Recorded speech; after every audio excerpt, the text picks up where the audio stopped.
ஒரு 4 மாசத்துக்கு முன்னாடி ஒரு என்னுடைய லொகேஷன் பார்க்கறதுக்காக ஜவ்வாது மலைக்கு போய் தங்கினேன் ஒரு 4 நாள்.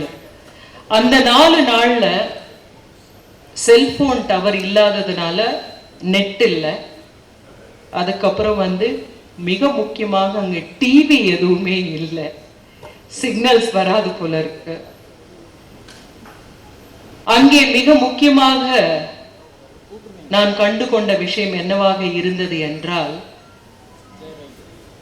எதை வாங்குவதற்காகவும் அவர்கள் எங்கேயும் போவதில்லை, அங்கேயே விளைவிக்கிறது உண்டு, அனைத்தும் அங்கேயே அவர்களுக்கு கிடைக்கிற அந்த பழங்குடி மக்களுடைய வாழ்வு நிலையை பார்த்த பொழுது எனக்கு புரிந்தது. நேத்து வேள்பாரியினுடைய அந்த 1,00,000 பிரதிகளை தாண்டி விற்ற அதனுடைய அந்த வேள்பாரியில சு வெங்கடேசன் அவர்கள் எழுதியிருக்கிற ஒரு வாழ்க்கை, அந்த வாழ்வு நிலை இப்பொழுதும் நம்மிடையே ஜவ்வாது மலை போன்ற இடங்களிலே இன்னும் இருக்கிறது. அங்கே மிகப்பெரிய சமத்துவத்தை அவர்களுக்கு இடையில் நான் பார்த்தேன். ஆண்களும் சமைக்கிறார்கள், ஆண்கள் குழந்தைகளை பராமரிக்கிறார்கள், பெண்களுக்கு தான் வீட்டை பார்க்க வேண்டும் என்கிற ஒரு நிலை இல்லை. அனைத்தும் அங்கேயே விளைவித்துக் கொண்டு அனைத்தும் பகிர்ந்துண்ணுகிறார்கள். யாரும் ஒரு வீட்டின் கதவை பூட்டிக் கொண்டு போவதில்லை.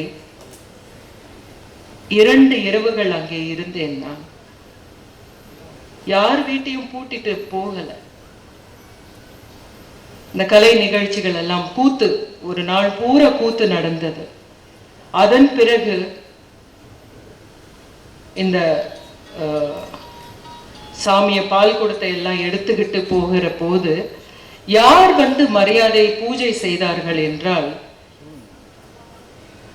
இளம் பருவத்தினர் தான் அங்கே வந்தார்கள்.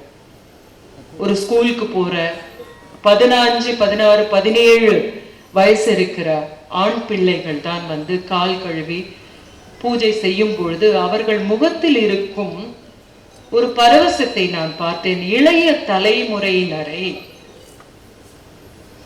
எதை செய்வதற்காக அவங்கள் ஈடுபடுத்துகிறார்கள். அங்கே இருக்கிற ஒரு குழந்தை பாடியது, அங்கே இருக்கிற எல்லா விதைகளின் பெயர்களும் வைத்த ஒரு பாடலை பாடி காமித்தது. நிலாசனை பார் நிலாசனை பார் என்கிற ஒரு பாட்டை அந்த பாப்பா பாடியதை நான் என்னுடைய முகநூலில் பகிர்ந்திருக்கிறேன்.